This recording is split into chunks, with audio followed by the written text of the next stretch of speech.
समाचार न्यूज।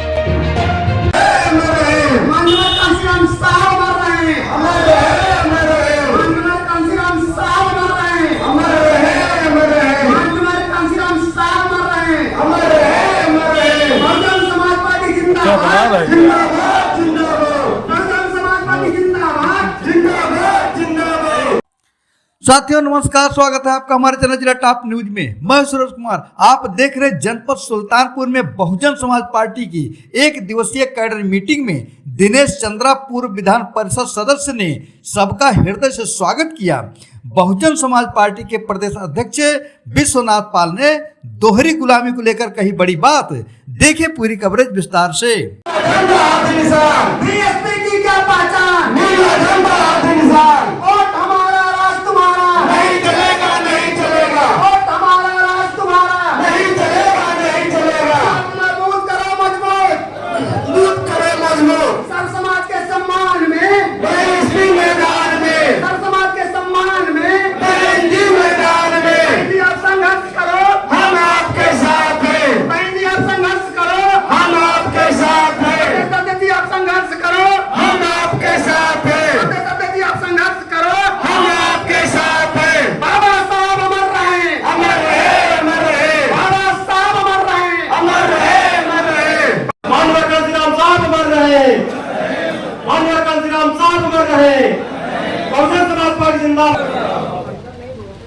अब हम चाहेंगे कि हमारे बीच में आज के इस कार्यक्रम की अध्यक्षता कर रहे माननीय मंत्री साहब सभी निवेदन नरेंद्र कुमार अम्बेडकर जी जो मंडल प्रभारी हैं भाई डॉक्टर जितेंद्र कुमार गौतम जी से निवेदन है कि आप आवे दोनों महापुरुषों के चरणों में आप आवे दोनों महापुरुषों को चित पर अर्पित करने की कृपा करें। भाई फरीदकांत फैजी जी जो पूर्व जिला कोषा के अध्यक्ष हैं, आपसे भी निवेदन है कि आप आवे जी। भाई कन्या भीम जो सेक्टर के अध्यक्ष है सुल्तानपुर, भाई आसाराम निशान, भाई कुमारी नाथ जी जिंदाबाद। बीएसपी की क्या पहचान, बीएसपी की क्या पहचान, बीएसपी की क्या पहचान। सर्व समाज पूर्व नेता विधान परिषद बहुजन समाज पार्टी हमारे बीच में आज के इस कार्यक्रम के अध्यक्ष है माननीय श्री दिनेश चंद्रा साहब से मैं निवेदन करना चाहूंगा कि आवे और हम लोगों को दिशा निर्देश दे। माननीय मंत्री साहब आवे। बहुत बहुत धन्यवाद माननीय अध्यक्ष जी। सर्वप्रथम भारत के संविधान निर्माता परम पूज्य बाबा साहब डॉक्टर भीमराव अम्बेडकर जी के चरणों में श्रद्धा सुमन अर्पित करते हुए पाक से DS4 और बहुजन समाज पार्टी के संस्थापक मानव काशीराम साहब के चरणों में श्रद्धा सुमन अर्पित करते हुए आज इस जनपद सुल्तानपुर की कार्यकर्ताओं की बैठक में हम सबके बीच में उपस्थित बहुजन समाज पार्टी उत्तर प्रदेश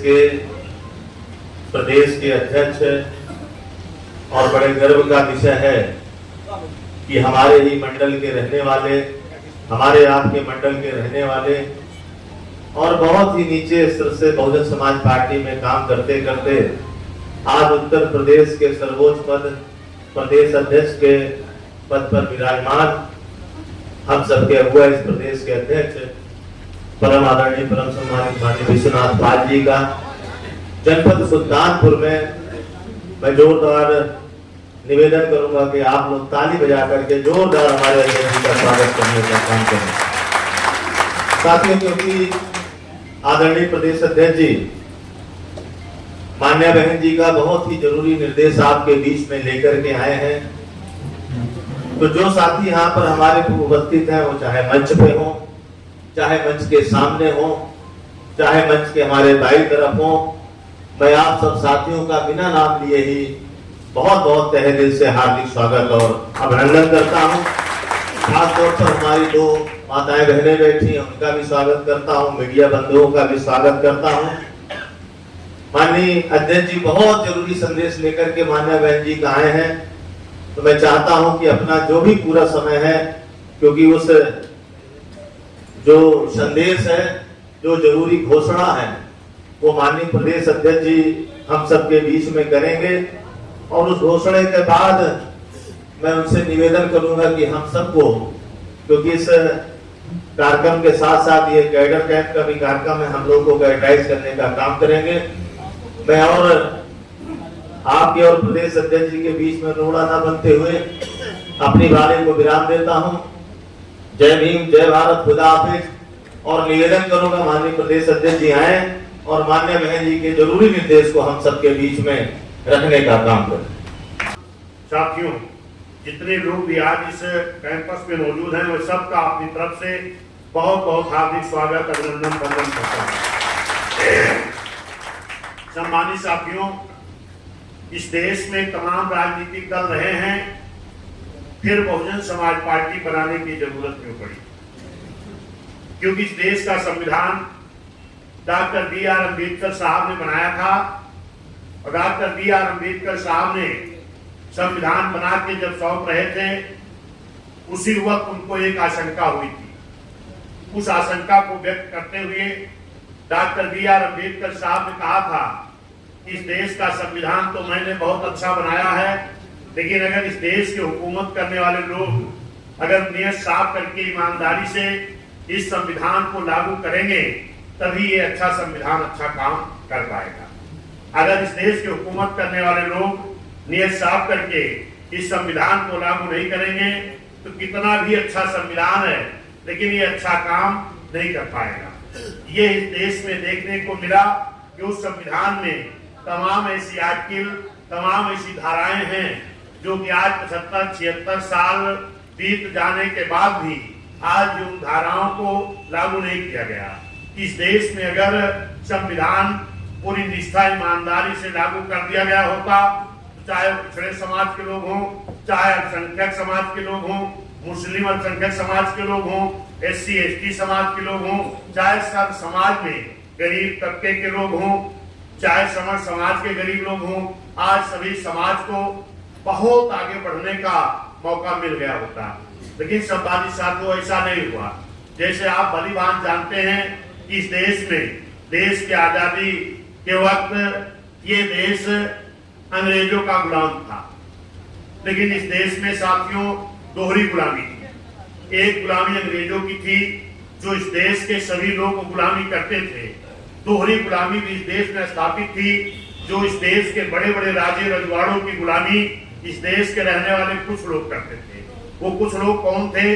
जो आर्थिक रूप से, सामाजिक रूप से, शैक्षिक रूप से, हर तरह से जो पिछड़े थे। इसके लिए डॉक्टर बी.आर. अम्बेडकर साहब ने एक सिफारिश करके साइमन कमीशन मंगाने का काम किया। साइमन कमीशन एक लॉर्ड लिथियन व्यक्ति के नाम से कमेटी बनी, जो कमेटी इस देश में यह सर्वे करने के लिए आई कि जो लोग इस देश में आर्थिक, सामाजिक, शैक्षिक हर तरह से पिछड़े हैं, इनका सर्वे करके इनको आरक्षण दे दिया जाए, ताकि ये भी आरक्षण के बल पर अगले लोगों का, पिछड़े लोग भी बराबरी कर सकें। लेकिन ये मेरे साथियों, जब इस देश में साइमन कमीशन सर्वे करने के लिए आया, तो इसी देश के रहने वाले कुछ लोग जो आपके आरक्षण का विरोध करना चाहते थे, वो लोग नारा लगा रहे थे, साइमन कमीशन को गए, साइमन कमीशन वापस जाओ। लेकिन धन्य है डॉक्टर बी.आर. अम्बेडकर साहब ने अथक प्रयास करके उस साइमन कमीशन को इस देश में मंगाने का काम किए। अब वो साइमन कमीशन गांव-गांव सर्वे करने जाने लगा। उस कमेटी के साथ में डॉक्टर बी.आर. अम्बेडकर साहब भी सदस्य थे। दिन भर तो उस कमेटी के साथ सर्वे कराते थे और रात में उन पिछड़े मोहल्लों में जाते थे, बताने के लिए कि कल आपके गांव में भी साइमन कमीशन के लोग आएंगे, आप भी सूची में अपना नाम दर्ज करा देना, ताकि आपको भी आरक्षण मिल जाए।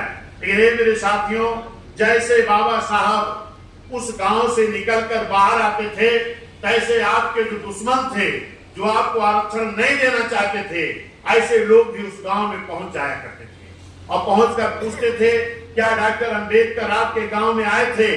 तो लोग बताते थे कि हाँ, डॉक्टर बी.आर. अम्बेडकर साहब आए थे। तो लोग पूछते थे, क्या बता के गए हैं?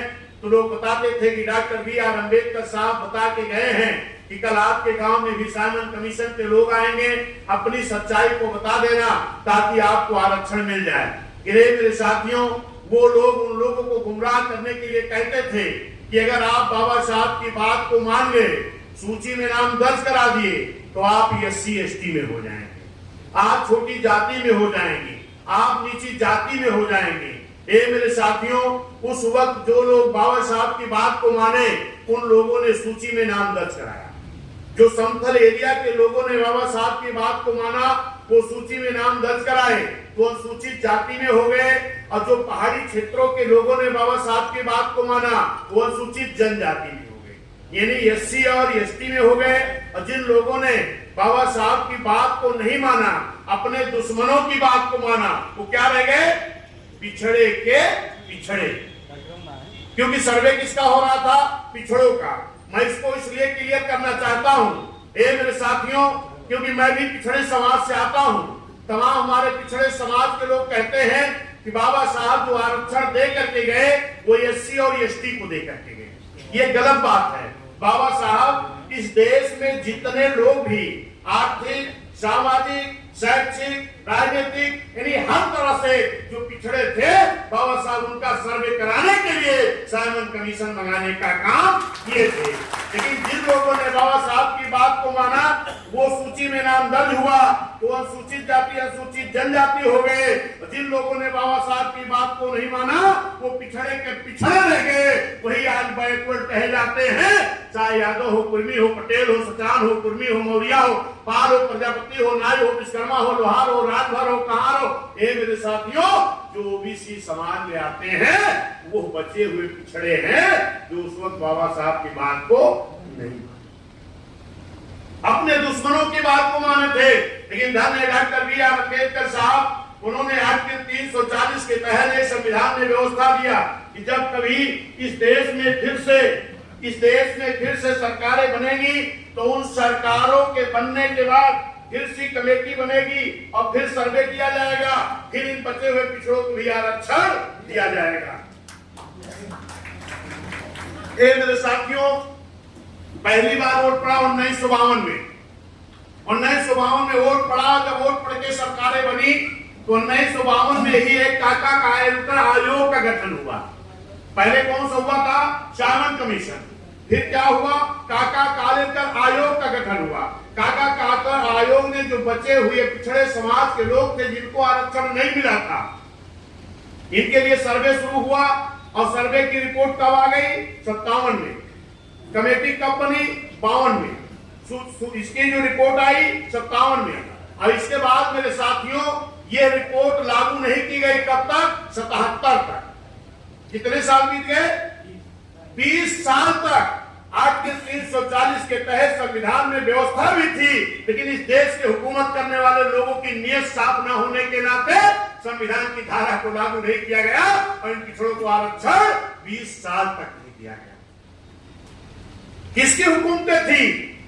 ये इन्हीं कांग्रेस की थी, जो आज कांग्रेस के लोग कह रहे हैं हम जनगणना कराना चाहते हैं। जो कांग्रेस के लोग कह रहे हैं जिसकी जितनी संख्या वाली उतनी भागीदारी लेना चाहते हैं। मैं पूछना चाहता हूं कांग्रेस के लोगों से, तुम्हारी ही सरकार रही है, तुम्हारे ही पुरखों की रही है, क्या नीति बदल दिया आपने?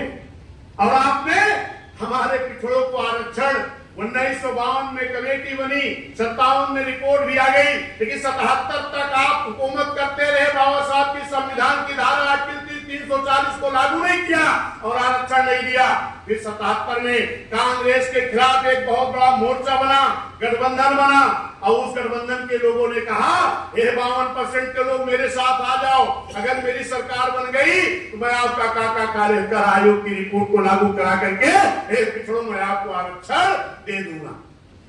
ये कब तक कहते रहे? जब तक वोट नहीं पड़ गया। जब वोट पड़ गया और इस देश के प्रधानमंत्री बन गए 77 में, तो उन्होंने भी क्या कहा कि ये रिपोर्ट तो पुरानी हो गई, इसलिए इनको आरक्षण नहीं दिया जा सकता। मेरे साथियों, फिर 77 में एक कमेटी बनती है। उस कमेटी का नाम मंडल कमीशन रखा जाता है। मंडल कमेटी ने भी, मंडल कमीशन ने भी सर्वे शुरू किया। इनकी रिपोर्ट कब आती है? 80 में। 80 में फिर भी मेरे साथियों इस पिछड़ों को आरक्षण नहीं दिया गया। इनका आरक्षण कब मिला? 90 में। 90 में। और पहली रिपोर्ट कब आई थी? 57 में। और 90 तक कितने साल हो गए? 33 साल बीत गए मेरे पिछड़े बैकवर्ड समाज के लोगों। 33 साल तक आपको आरक्षण नहीं दिया गया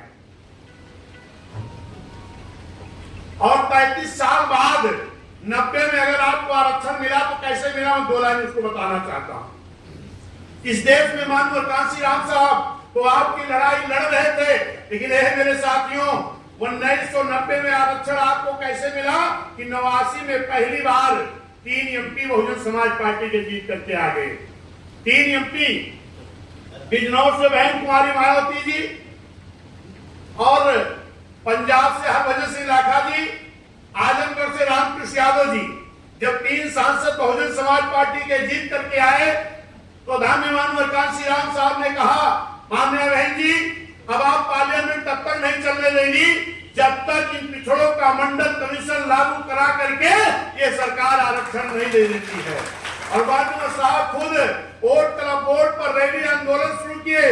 माननीय साहब बहन जी ने पूरे बहुजन समाज के लोगों से कहा कि आपका आंदोलन तब तक चलना चाहिए जब तक ये मंडल कमीशन लागू नहीं हो जाता। और ये आंदोलन कहां शुरू होगा? ब्लॉक मुख्यालय पर, तहसील मुख्यालय पर, जिला मुख्यालय पर, कमिश्नरी मुख्यालय पर, प्रदेश मुख्यालय पर। और नारा क्या लगाओगे? मंडल कमीशन लागू करो वरना कुर्सी खाली करो। किसकी सरकार थी? राजा बीपी सिंह। राजा बीपी सिंह की सरकार थी और ये नारा लगना शुरू किया, पूरे देश में हाहाकार मचा। और प्रधानमंत्री कौन थे? चौधरी देवीलाल जी। और माननीय कांशीराम साहब वोट क्लब बोर्ड पर रैली कर रहे थे। चौधरी देवीलाल जी ने माननीय साहब से कहा कि मुझे आपसे मुलाकात करनी है। दिल्ली के कुछ दूरी पर पानीपत है, वहां पानीपत में जब माननीय साहब की और चौधरी देवीलाल जी की मुलाकात होती है, माननीय कांशीराम साहब ने समझाया, क्योंकि चौधरी देवीलाल जी ने कहा, माननीय साहब आपका बहुत बहुत धन्यवाद जो आप पिछड़ों की लड़ाई इतनी मजबूती से लड़ रहे हो।